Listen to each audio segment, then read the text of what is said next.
who's also Minister for Women and Equality. One of the MPs leading the fight to reform the culture at Westminster, Labour's Stella Creasy.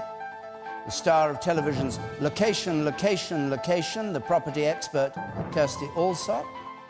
The Guardian writer on economics, Aditya Chakraborty, who this week dished up the details on how the rich use tax havens to get richer, and claiming this is largely resented because the rich can do it and the rest of us can't, the columnist of the Daily Telegraph and the Spectator, Charles Moore.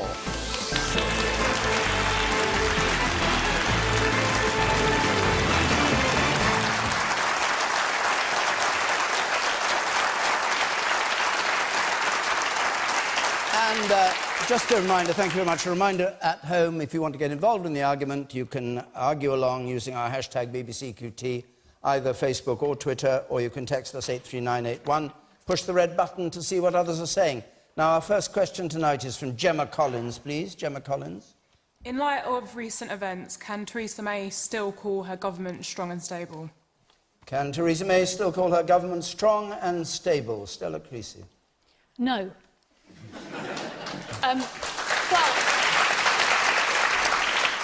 But this is the terribly sad thing, isn't it? Because actually this is our country and this chaos is affecting all of our lives. It's not just about the lack of grip over where the direction of the country is going. It's all the everyday issues that aren't being dealt with, whether it is the rising inequality in our society, whether it is the issues in our schools in terms of their funding. I'm sure Justin would have a word on that. You know, I talk to teachers who are now paying for supplies in their schools. I talk to police officers in London desperately worried about the fact we're losing 3,000 officers from our streets. These are all big challenges that we have to deal with, and instead what's happening is the backbenchers of the Conservative Party are defining all of our shared futures. So people may laugh, but I am desperately worried about this, and let me be very, very clear about this, because if Theresa May wants to accept what we all know is inevitable and that she needs to throw in the towel, there's certainly many of us who would like to step up, called Labour, to run this country instead and fight for the future of this country. She should throw in the towel, Justin Greening. Totally disagree. I think the bottom line is that we're a government that is steering this country through a very difficult Brexit negotiation, but alongside that we have a domestic agenda that is also shifting our country in the right direction. You mentioned education, Stella. Well, there are now 1.8 million more children in good or outstanding schools, including some here in Croydon, than there were in 2010.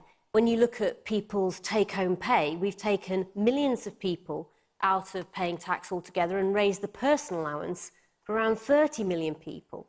We've got more people in work than we've had for many years, an unemployment rate that's about half of the Eurozone average. And what I'm saying is that people are in jobs and in work, the economy is doing well. I'm also saying that when we look ahead to the future, we're making sure that our young people are coming through the education system with the education skills they need. Hang on, both. Let me just ask Gemma Collins what she meant by the question. I mean, like, with regards to her not even to have a stable cabinet together, people leaving, distrust, they're arguing with each other and not focusing on what's actually happening.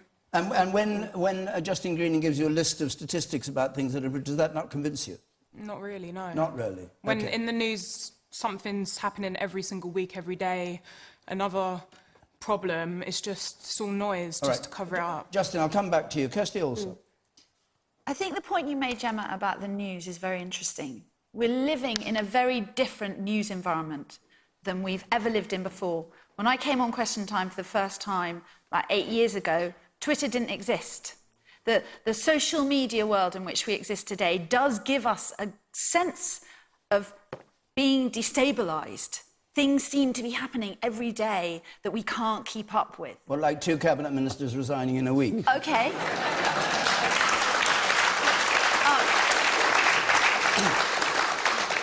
Point taken, David. There are 2 totally different issues here. One cabinet minister resigned for one reason and another for another reason. And they are...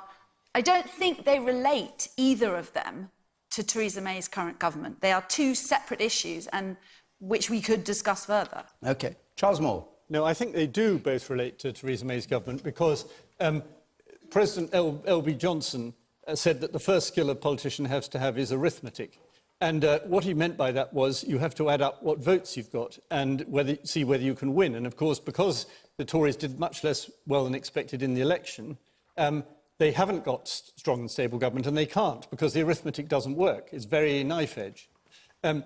However, I think Mrs May is making a mistake about how to deal with that. Because I think what you have to do to your own team and to the country is you have to sort of be upfront about that and say how difficult your position is and concentrate on the things that really matter and be strong about them. And say, look, this is what I believe in and this is what I'm going to do. And what I feel that's not happening, particularly about Brexit, so we don't actually know what way we're really going about it.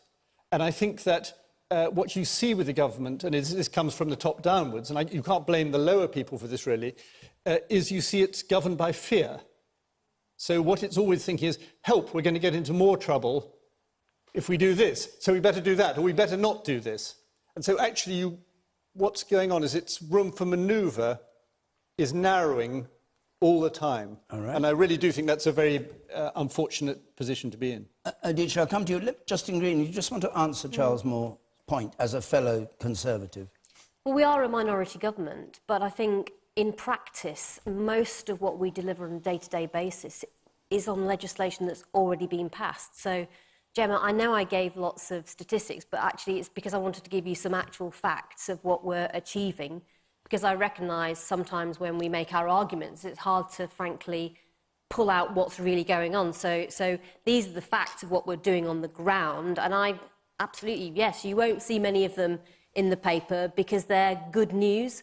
But what I'm saying, Charles, is what we see day to day is a government that is getting on with some substantial reform. If you look what we're doing in education on introducing T-levels, so for the first time, young people post-16 actually have some proper choices between not just an academic route, but a technical education route.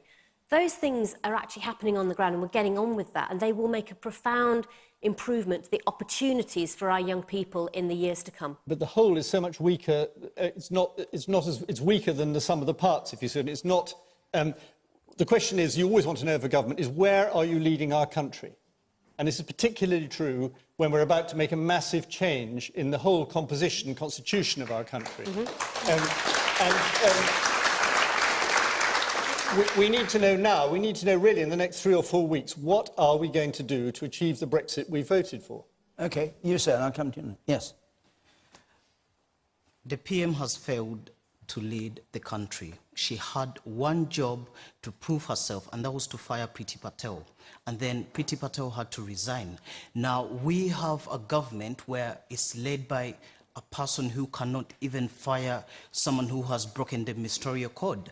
Now, but at least there is still a chance for her to redeem herself by firing Boris. Then we can move on.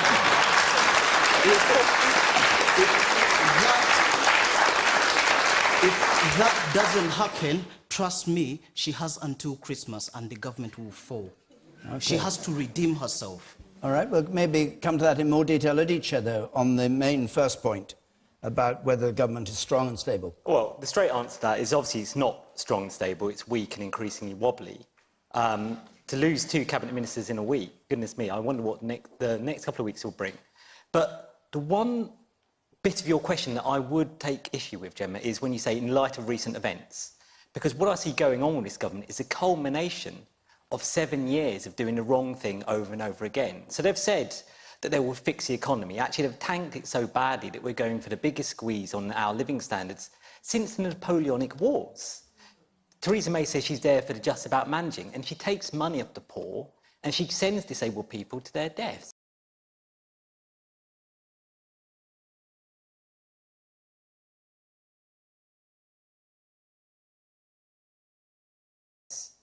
They say that they're about business. They say people go to fitness for work assessments. They're told they're fit for work. They lose their money, and then they end up seriously ill. That happens over and over again.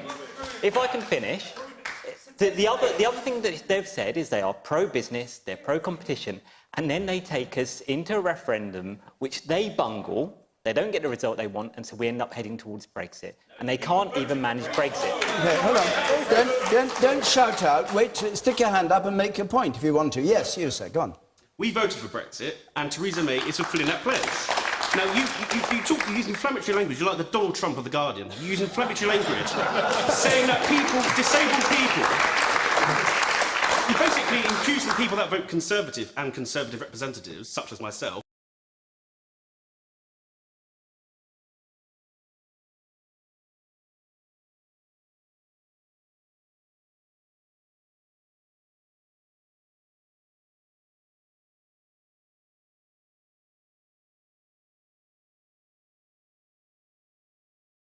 as sending people to their deaths because they're disabled. That's disgusting. So I can actually introduce you to some of the people who are disabled activists. We can all introduce people to each other. Who can tell you about their friends. But you use language like Donald Trump. I don't bear very little resentment to Donald Trump. Inflammatory rubbish. OK, Stella Creasy. This is the problem, though, isn't it? People are now very angry.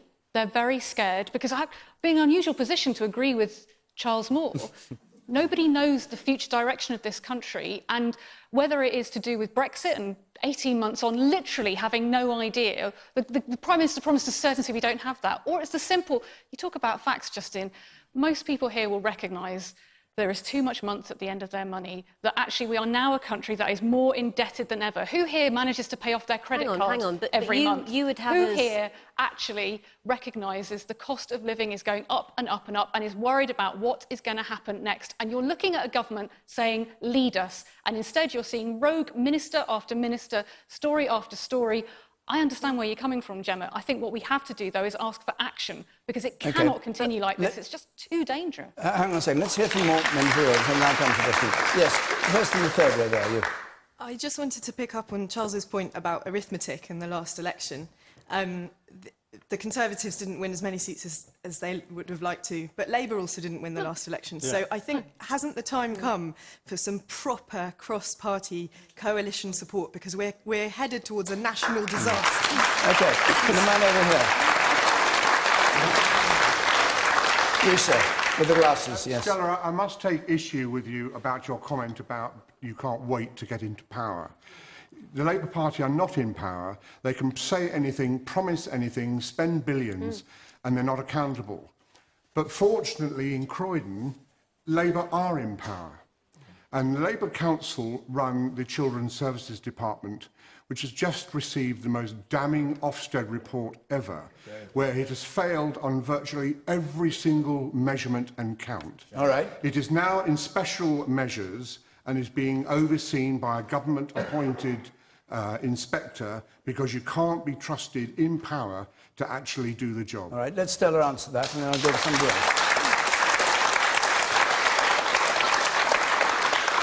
I understand your concern, sir. I think it's a slightly different picture on the ground, but what I would say is that investment in local government has been stripped to the bone, as has everything else. None of that precludes the importance of running services. You ask for accountability, you ask for ideas. I want to take up your challenge. I know Jeremy Corbyn wants to take up your challenge. When we see this country heading in such a wrong direction, what we ask is the opportunity to serve, because what's very clear over the last couple of weeks is that Theresa May just isn't up to the job, and it's horrible to watch. It doesn't give any of us any pleasure, because we see some of the biggest choices. The lady over there wants cross-party work. Actually, I happen to think that Brexit is bigger than any one political party. So you're right, and it's very noticeable. There are 13 amendments next week that have cross-party support to the level bigger than the government's majority. That tells you something about that big choice. But what we want is the opportunity to prove that we have ideas we can put into action. And what I'm telling you is that we're ready to take up that challenge. And God knows I think this country needs it. All right, thank you. Now, hang on. Now, I just want... You in the front raised a point which I'd like... We've got a question on it. I'll just take that. Neil Woodley, your question, please. Neil Woodley. Why hasn't Theresa May sacked Boris Johnson? All right, it was the question about why hasn't Theresa May sacked Boris Johnson. Kirsty Allsop. I don't know whether the Iranian ambassador watches Question Time, but I wouldn't want to take any risks, and I mean that very seriously. I have followed this case since the very beginning. The plight of Richard, Nazanin and their little girl, Gabriella, haunts me. That little girl who can't come home to the UK because all that keeps her mother sane is her visits. and a father who hasn't hugged his own daughter in 18 months because he can't go to Iran. And the fact that Boris Johnson has not seen him, given him 10 minutes of his time in the last 18 months is frankly disgraceful. And I'm really sorry. Okay.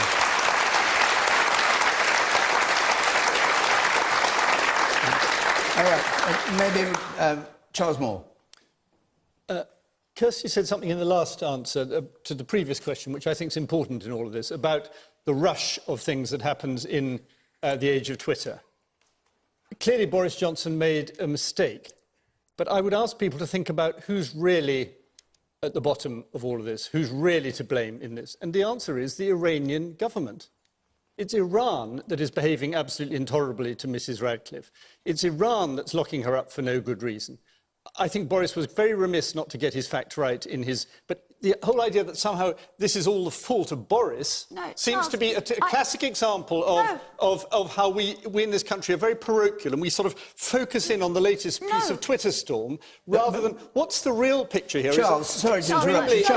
Charles, it's not a Twitter storm when the Foreign Secretary goes before a House of Commons committee and says, when I look at this case and what she was doing, she was simply teaching people journalism, as I understand it, which is the exact issue that she's in prison for.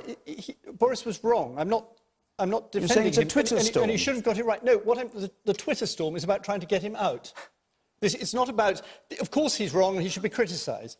But you don't want the British Foreign Secretary falling for what is basically fundamentally the fault of Iran, of extremely evil power who is oppressing all its people and imprisoning a British citizen for no good reason. OK, Stella Creasy, is that why he's not been sacked? I tell you what worries me about it, Charles, because most of us never deal with the Foreign Office. But if you got into trouble overseas, if there was something that you as a British citizen needed our help with, it's the Foreign Office, it's the consulate that you would go to for help. So the person responsible for the very assistance supposed to be given to British citizens abroad is the one whose actions have essentially condemned her to another 5 years in jail. The woman there. Unforgivable. It's utterly unforgivable. We don't know that that's happening. Yes, we do. No, we absolutely do. All we know is that they've used as another piece of propaganda. They use propaganda against Britain, which they call the Little Satan. They are circulating a week, video of Boris Johnson's words. They are saying that he speaks the truth about Nazanin. Of course. He has to take responsibility for that, because how can British citizens abroad be confident in a Foreign Office run by Boris Johnson? I'm afraid it's almost as if... All right, OK, Charles. The woman there, let's go on. Yes? He's not doing his job properly. He's now given them ammunition to increase her sentence. He has made it worse. He is not doing his job. He's not doing briefings. And it's looking at us. If we go overseas and we get stuck, we're going to question whether the Foreign Office can actually support us and help us in this regard. Justin Greening. Well, I think Boris clearly said something that simply wasn't correct. He went to Parliament the next day to make sure he set the record straight. He's spoken to the Iranian foreign minister, who's confirmed it had nothing to do with the subsequent steps the Iranian government took. And of course, as Charles says, of course the Iranian press is going to make hay on this in the same way that had it been a different country, our press probably would have made the most of it. But the bottom line is we now need to, as Kirsty says, focus on actually trying to make sure that we get Mrs. Zaghari Radcliffe out of that Iranian jail and back home as a matter of urgency. And that's what the focus of the Foreign Office should be. Man up there on the right. Yes, I think that Boris Johnson had a chance to correct his statement, but he actually said it was actually taken out of context and misrepresented. So it's not actually the initial crime. Nobody's infallible. But it's actually the cover-up. And the problem is you are actually looking at somebody's life at stake here. You cannot have that kind of hubris. You have to say, I messed up. I probably got my facts wrong. She was not there for that reason. Just come up and say that. But he didn't. He just absolutely dissembled. And that's, I think, discriminatory.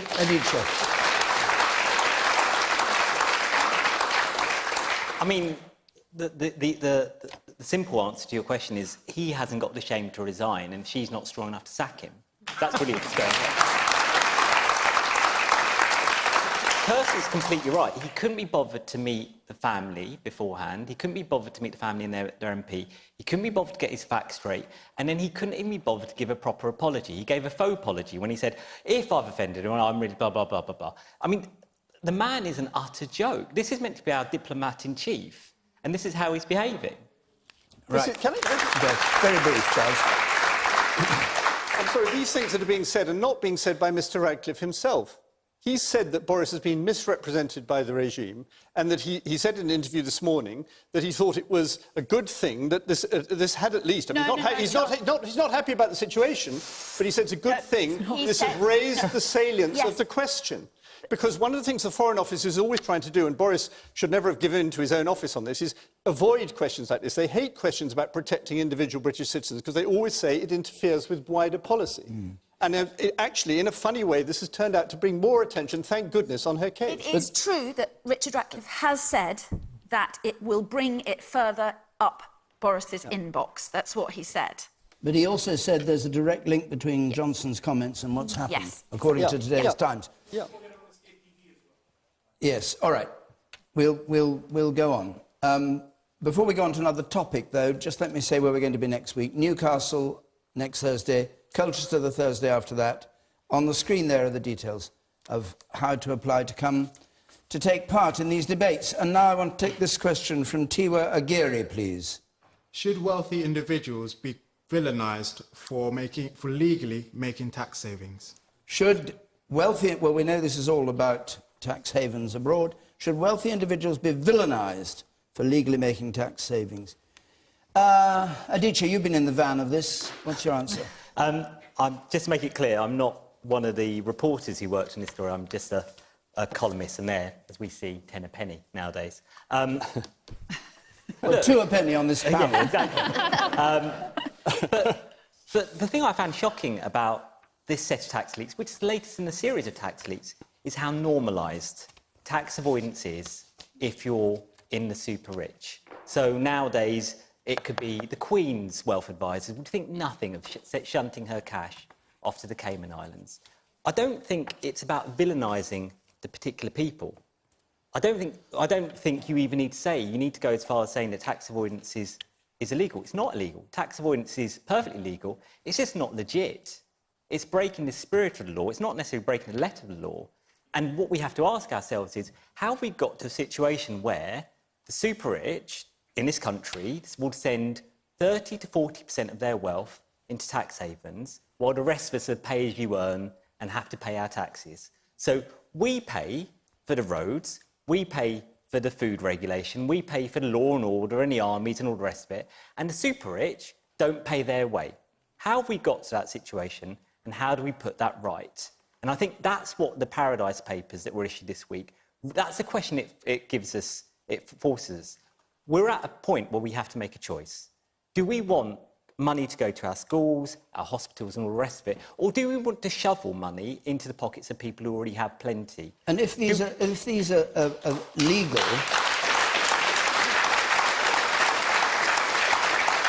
As Tiwa Aguirre said in his question, if these are legally made tax savings, how do you change the practice? I think the really big problem is that politics in this country is often shaped and influenced by people who don't actually have the same stake in the country as the rest of us do. So if you look at our newspapers, the biggest newspapers are owned by billionaire tax avoiders. I can mention a particular newspaper that Charles Moore writes for, whose owners have their own 80-acre fortress island. We also have a Conservative Party that scraped into government in 2010, and half the money for its election campaign was given to it by financial services, which is right at the centre of this tax avoidance industry. All right, let me go back. I'll just go back to Tiwa, who asked the question. What do you make of that answer? I thought it's a very fair answer. I think it's a good analysis of it, but I feel that this villainisation of these wealthy individuals and companies, it's actually the most effective way so far to get wealthy individuals to change their habits in some way, because I feel that parties on both sides are kind of a mixture of clueless and incompetent when it comes to tax avoidance issues, especially the aggressive tax avoidance that we've seen in the recent recent leaks. So I think these leaks kind of spur on the parties into action, but I don't think they actually have their heads around how to tackle it, really. But do you want to see people villainised? I'm not quite sure from your question, or whether you think they're wrongly villainised. To an extent, the way I see it is Which that way? I don't. I think to the extent that it forces them to look inwards and look at their actual habits on how they're purchasing things. For example, if you look at Lewis Hamilton, where he bought his jet with an offshore company, leased it to another company, who leased it to a leasing company, who then leased it back to himself. I mean, by the time you're triple leasing a product to yourself, surely that's morally repugnant, and you should kind of have a think about it. All right, Charles Moore.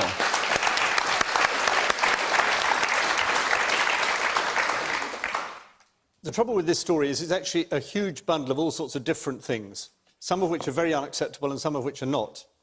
One thing that's often said is that, and it's been said here tonight, is that all this is about tax avoidance. Aditya raised the matter of the Queen. She avoided no tax by this, none whatever. It was not a tax avoidance scheme. What happened was that the Duchy of Lancaster invests her money here and there, and it decided to put money into the Cayman Islands and later into Guernsey and into Bermuda, I think. In about 2,000, a very small amount of the total money, it must be said, her ownership of the particular company is worth £3,000. But anyway, it put it in there, and it was advised, and it was advised by the Duchy of Lancaster, and the Duchy of Lancaster is controlled by the Chancellor of the Duchy of Lancaster, who was always in the cabinet. And at that time, when it was advised, it was a Labour government, and the Labour Chancellor of the Duchy of Lancaster raised no objection to any of this. And I think probably rightly so, in the sense that there was no criminal or evil behaviour here, and the Queen pays tax on all the income that comes to her from it. So what is it exactly that people are talking about? And are people really saying... The Queen is... If you go to the Cayman Islands or Bermuda or Guernsey, the Queen's head is on the currency. The Queen's head on the stamp. Is she not allowed to... Is she not allowed to... You're just trying to justify what is wrong, morally wrong, at the end of the day. No, but it's and she is the head of the state, and even I would actually blame the politicians not closing those loopholes. So we should ask the questions to the politicians. What are we going to do about it? We can discuss it until the cows come home, but please tell us, what are you going to do about the loopholes? That's what we want to know. But sorry, can I ask... sorry, I just think it's important to get a particular example. What is wrong with what the Queen did? The Queen is... She didn't avoid tax. Charles, it's Cayman Islands. Okay, let me Stella Creasy. Let me answer both Charles's question and your question. If you can, to each's satisfaction. Listen, Charles, the concern I have is that she's got money in a company called Bright House. Now, you might not know who Bright House is. Yes, Bright House no, I do know rents people Charles, goods at an speak incredibly now. high rate of interest. And as somebody who's spent many years fighting what I would call these legal loan sharks, it's deeply worrying to me that people are profiting from them, because I think there's an ethical question about investing. I agree with you, so but that's what I have a big problem. Charles, let her Madam, let me take your question head on, because I agree with you. Do you know, it's That's like why, maybe, Madam, maybe please... they should She's use agreeing with you. Keep quiet. Let her agree with you if you want to hear. Yeah, but maybe we should use the money from the Cayman Islands to repair the Buckingham Palace rather than taxpayers. Can you move the microphone away now? Thank you very much for Let me your answer your point. question head on, because you're right. Actually, there are things we can do about this. And a week ago, so before these Paradise Papers came out, I tabled an amendment to the Finance Bill to close the loophole where British businesses have to pay tax on commercial property sales in the UK, but foreign businesses don't. It's worth £6 billion. It's these offshore trusts where people are salting away commercial properties. It would have been that magic money tree to urgently invest in our public services. The government voted it down. Please help me get it in the budget this time round, because I don't think we can afford to leave that tax loophole looming. Right, you, sir. I am 60 years of age. I'm on the way out. But 3 of my children aren't.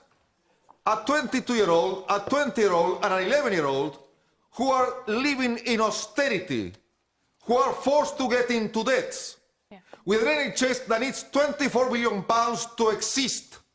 And we allow foreign companies and people in this country to evade, not avoid, evade tax when the population of this country is going through austerity. Yeah. Okay, Justin Green.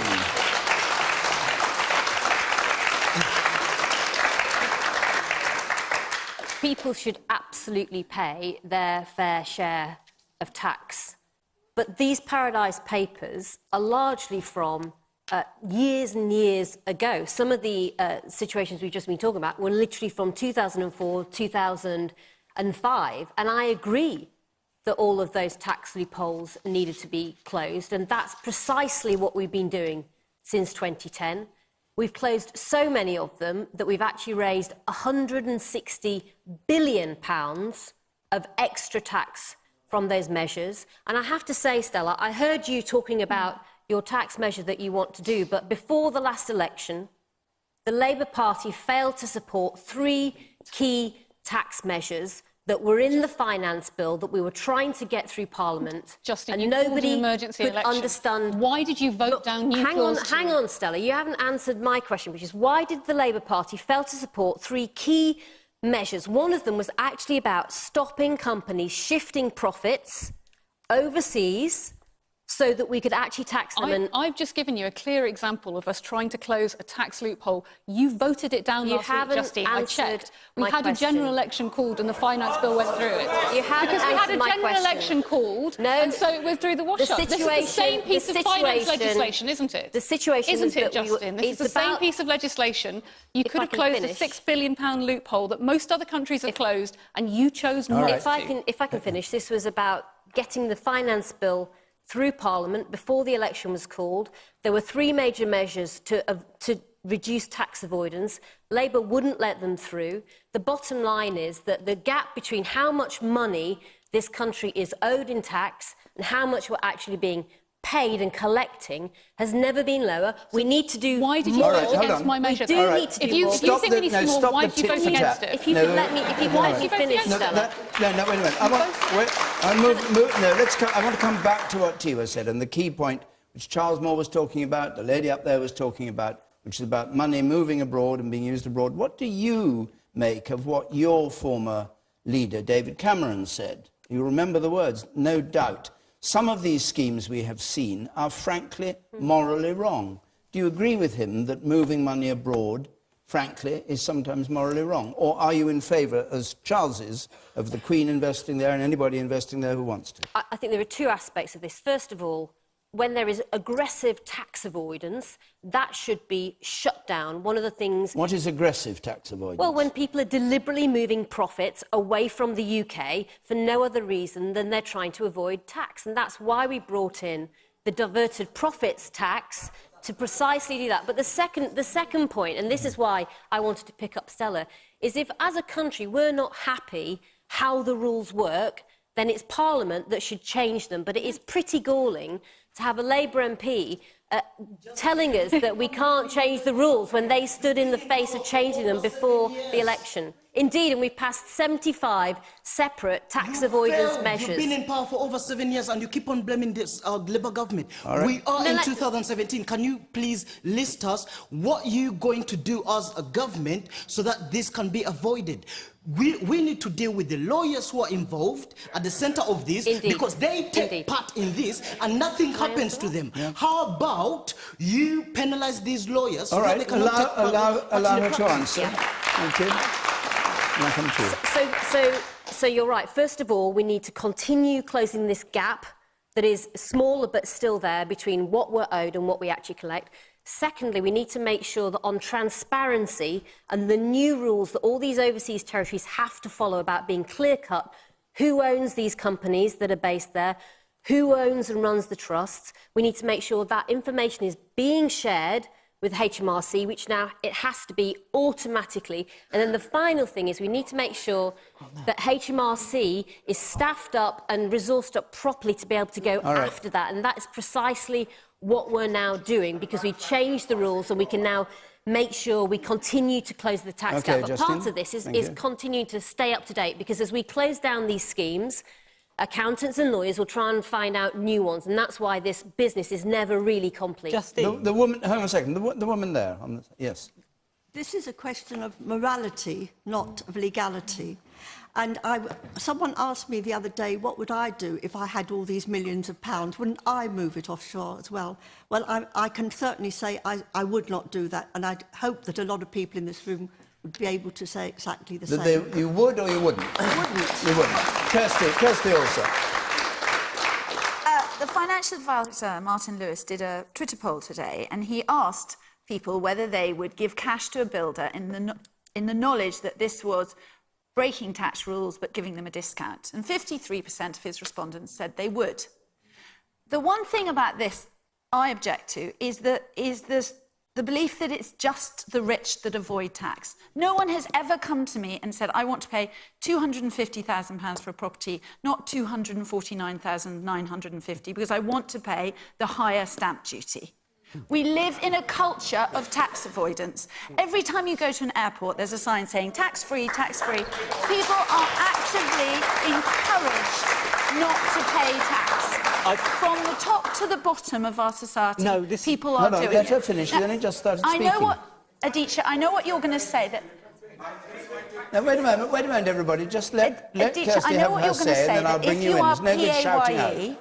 You cannot avoid tax. No, if you go to duty-free, you're not actually... There's a difference... Yes, you are. You can buy your fags in Sainsbury's. There's a difference between using schemes... There's a difference between using schemes which the government wants you to use, like an ISA, for instance, and then doing this thing of leasing jets back and forth three times over. Obviously, there's a difference, but if we all need to have a moral requirement to pay tax, then why, when we go through the airport, does it say duty-free all over? Why are we being encouraged to spend money on alcohol and cigarettes, which is valuable money for the exchequer, tax-free, actually? Don't conflate a few pounds saved on a packet of fags. No, it's millions being saved on savings. I'm not conflating it. What I'm saying is we have a culture of tax avoidance in this country, and if it's morally wrong to avoid tax, it's morally wrong to avoid tax. Let's hear, hold on, let's hear from some more.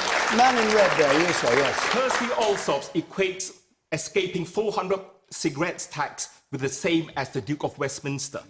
They are completely different.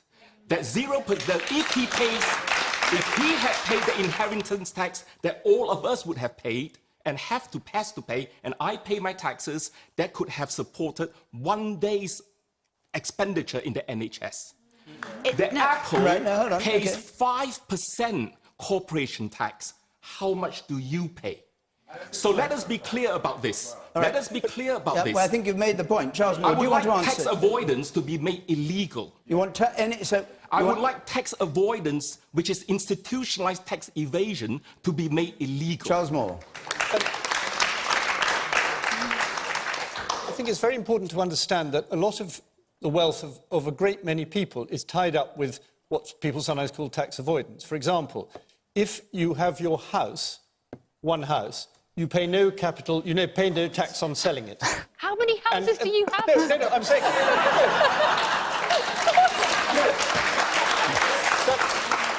That's the point I'm making.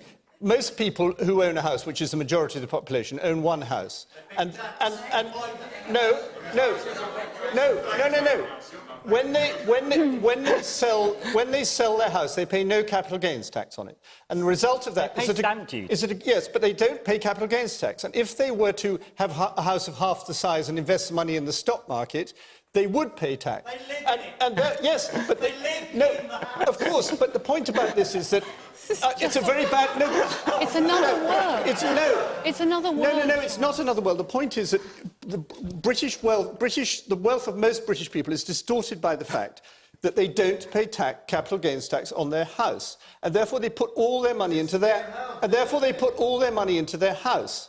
And this doesn't happen. For example, this doesn't. No, because that's why the houses are so expensive. It doesn't happen like that in Germany, for example. And therefore, you were encouraged by the tax system to avoid the capital gains tax by going into keeping it all in your money in your house. Charles, this is a man with spectacles there says you're conflating two different things. You're conflating two different things. If we just go back to the original question about Lewis Hamilton, on his tax form, he put the business jet was for a percentage of business and percentage of leisure. Now, he should have paid tax in that. The Isle of Man just stamped it off and off he went. Off he flew to Hawaii.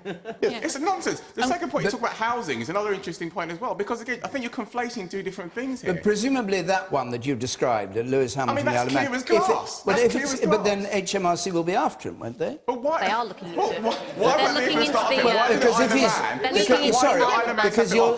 Can I make another point? Is the lobbyists that are going on here as well, and the revolving door between HMRC and the top 4 firms like PwC and Deloitte that spend huge sums of money lobbying the government, and then HMRC don't have the expertise, so they're bringing in these private consultants like McKinsey and this to help draft law, and they're just going back going, well, guys, we know what's going on the back door.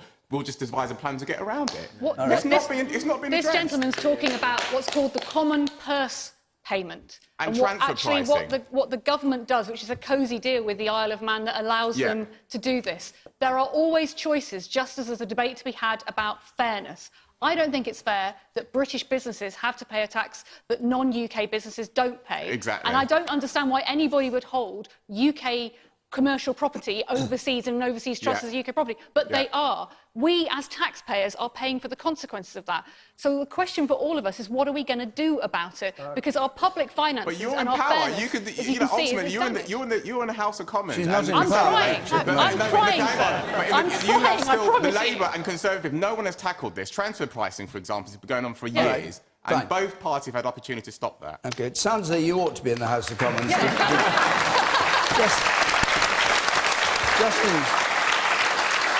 Justin Greening.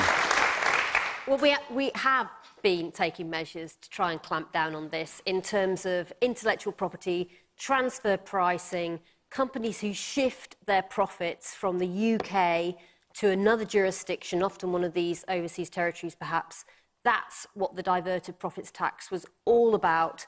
And the amount that companies pay on that diverted profit is more than they'd have paid if they had the money profit here in the UK. So it's at a punitive level compared to corporation tax here. And the point is to make sure that we get more of the profits that are truly generated here in the UK, registered in the UK, so that it's properly taxed. Right. But those are the steps that we're taking. But we'll continue to make sure we look at taking as many as we need to keep closing this tax gap. It's at the lowest level ever in the UK, but we want it to get down to zero. Just before we move on, I just want to go back to Kirsty Allsop on the point that he made, and you commented it was true, that the HMRC, the tax collectors, are actually being advised by people who have other interests at heart. Poacher turned gamekeeper, isn't it, David? I don't know. That's what goes on, is that at one point you work for... That's what you're talking about, isn't it? Poacher turned gamekeeper. Don't go back to him, he's spoken plenty. No, but the problem is that if you're an expert in an area, you sometimes work for the government and you sometimes work for private organisations, and you go back and forward. But it doesn't make it OK. No, I know. I That's didn't. the point of Stella, this, when did isn't I it? say it was OK? I never said it was OK. I agreed with the gentleman that it happens. I never said it was OK.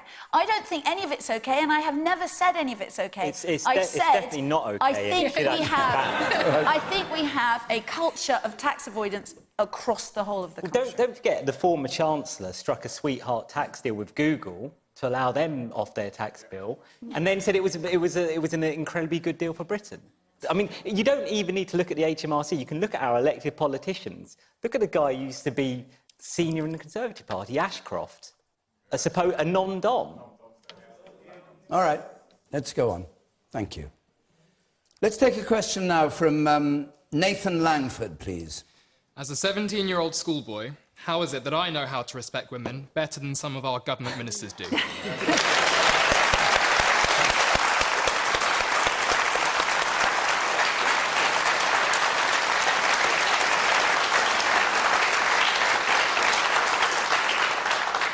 Justin Greening.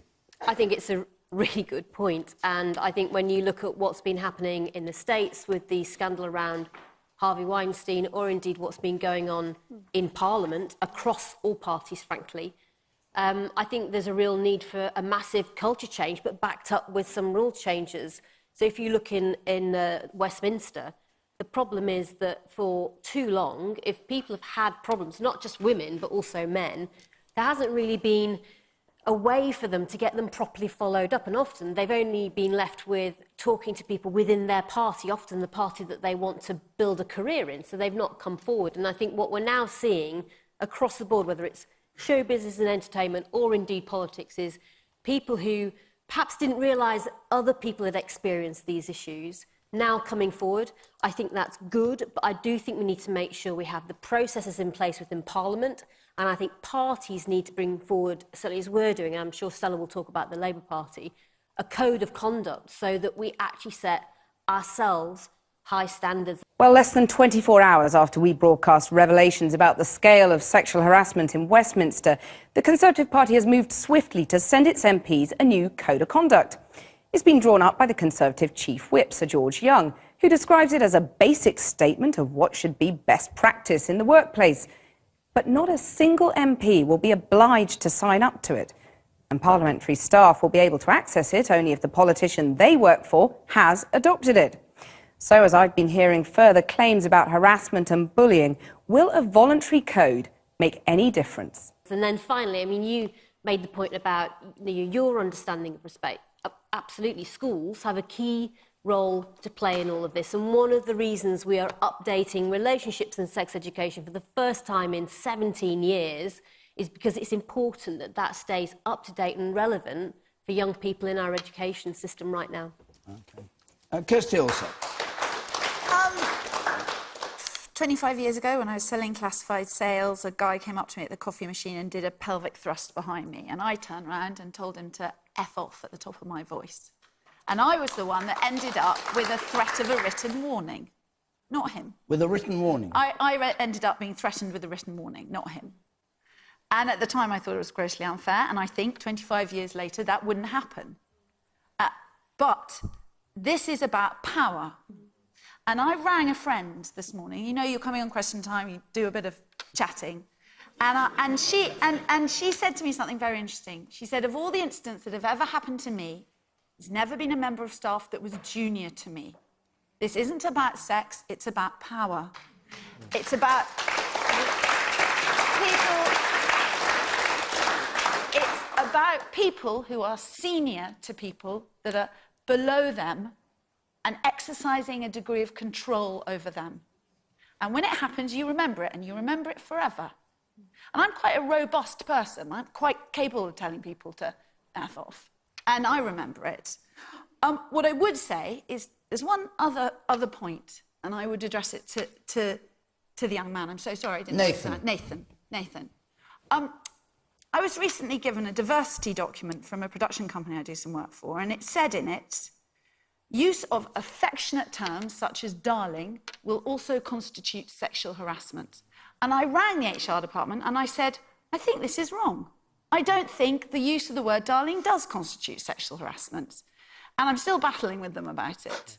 And I think that this is an incredibly important issue, but it's about power and abuse. It's not about that fantastic sexual humour and banter that we all need in our lives and we all have. I think it's about abuse of power, and it has to be stamped out. So I'll come to other members.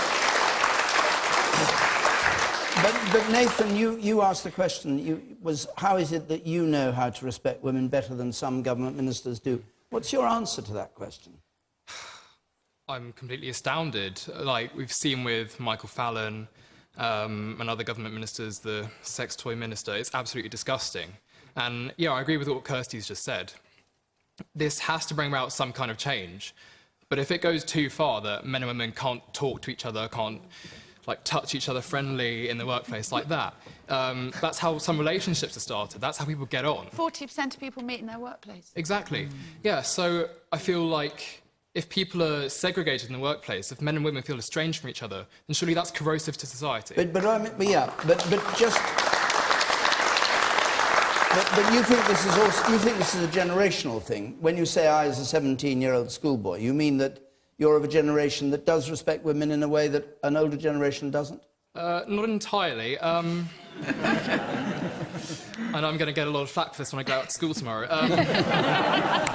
We had an assembly on lad culture, and we were shown a video where some men, and I have to say women, were saying quite horribly derogatory things about women, quite misogynistic. And everyone was, on the whole, quite serious about it in Assembly. But as soon as we got out the door, people started joking and think, oh, that doesn't apply to me, so I can have a good joke about it and I laugh with my mates. And I think part of that is, you know, looking quite sheepish or whatever in front of your mates if you agree with what's been said in the Assembly or whatever. Right. And part of it's not realising that that kind of joke, that kind of humour is what perpetuates the problem. Okay. That has to be stamped out. Charles Moore.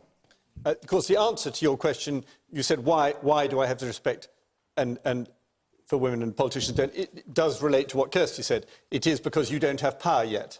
And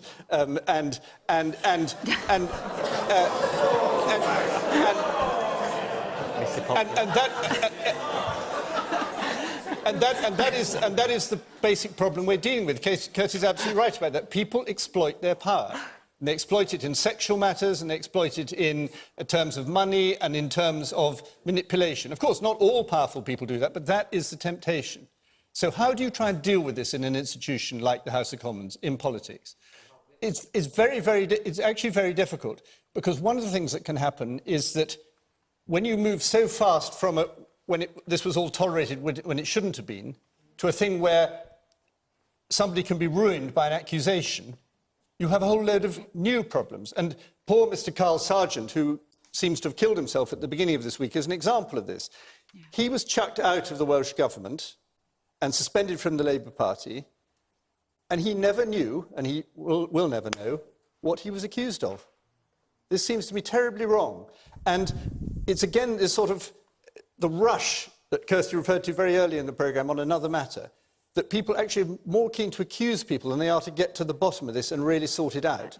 We've got to have proper processes and proper forms of inquiry in order to deal with it. We've got to be serious about it rather than just accusing one another. All right.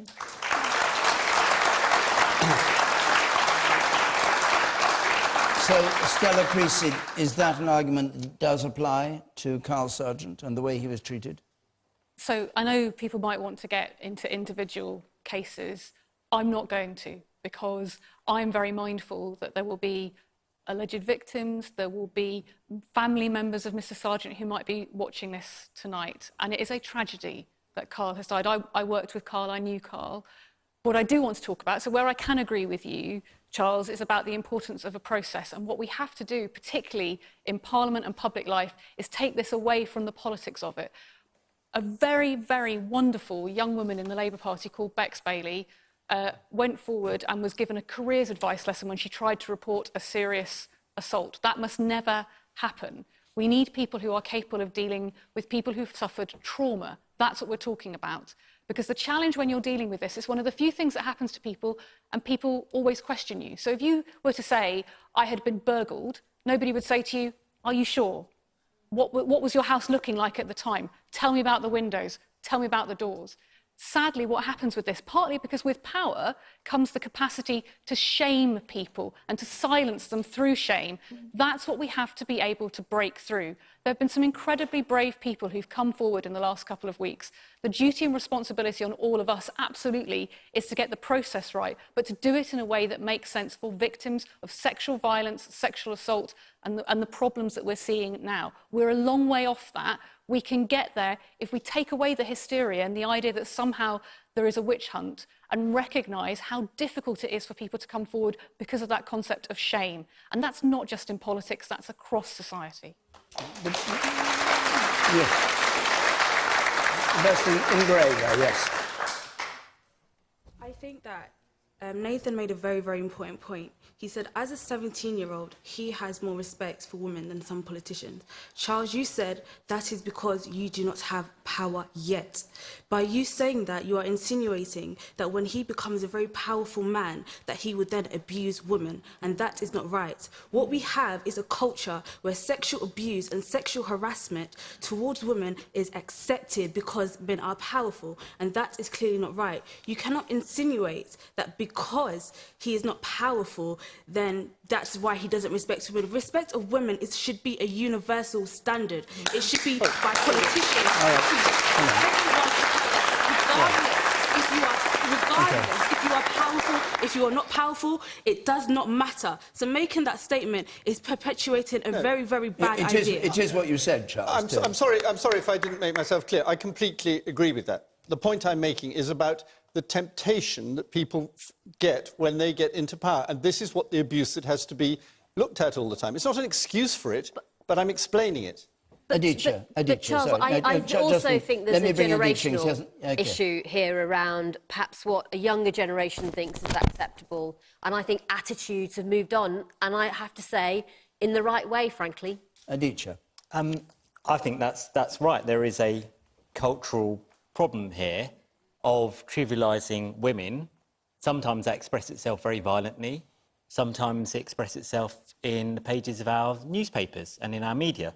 I'm a loyal reader of Charles Moore, so before I came on, like Kirsty, I did a bit of research, and I remember this piece that Charles wrote for The Spectator in 2015, just around the time of the Labour leadership election, and it was titled, "Have Yvette Cooper and Liz Kendall Got the Looks for the Labour Leadership?" And there was an amazing conclusion. A writer never writes his own headline. An amazing conclusion. A writer never writes his own headline. There was an amazing... As you know, you're a journalist. I do, but you did... I'm sure you wrote this bit, though. You said there is something quite appealing about Yvette Cooper, her slightly French crop and her black and white dress. Serious policies, seriously discussed. I mean, there is an issue which just affects our politics in which people are treated as lesser because they are women, or because they're from ethnic minorities, or because they come from working class backgrounds. And that's what we need to get rid of. All right, the one here.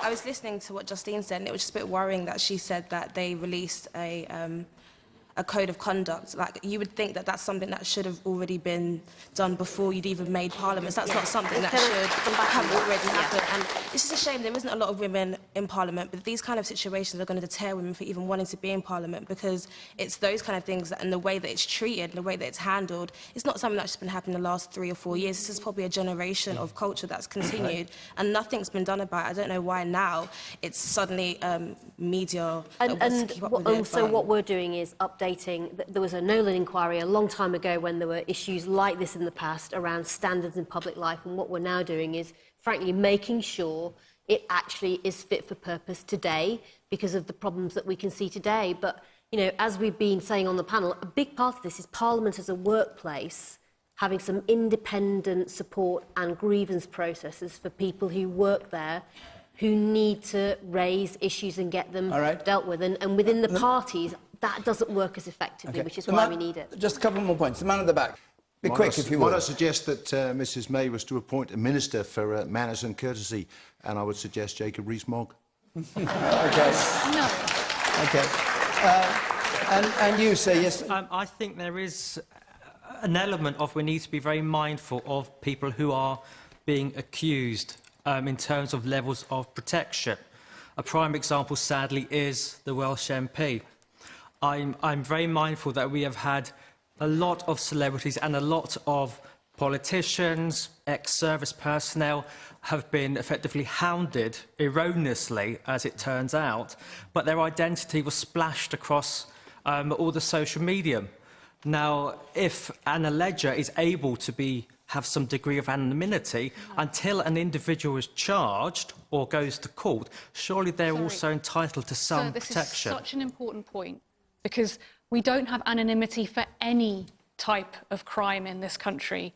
So if you single out this, the message that you're sending, and we've worked so hard to challenge this within the police, within the wider CPS, is that we don't believe people, that we set a different standard of truth about this particular type of crime than we do for any other crime. But then, why are you asking for a specialist system? Why are you then saying that somebody who served in the military, for argument's sake, somebody who's a former Home Secretary, a former politician, and unfortunately this poor Welsh politician, that they are not deserving of support? Where's the natural justice? I'm asking you, because the other thing that we know is when people come forward, as we have seen, it gives other people confidence that they will be believed. But because shame is all right, we have to stop there. I'm sorry.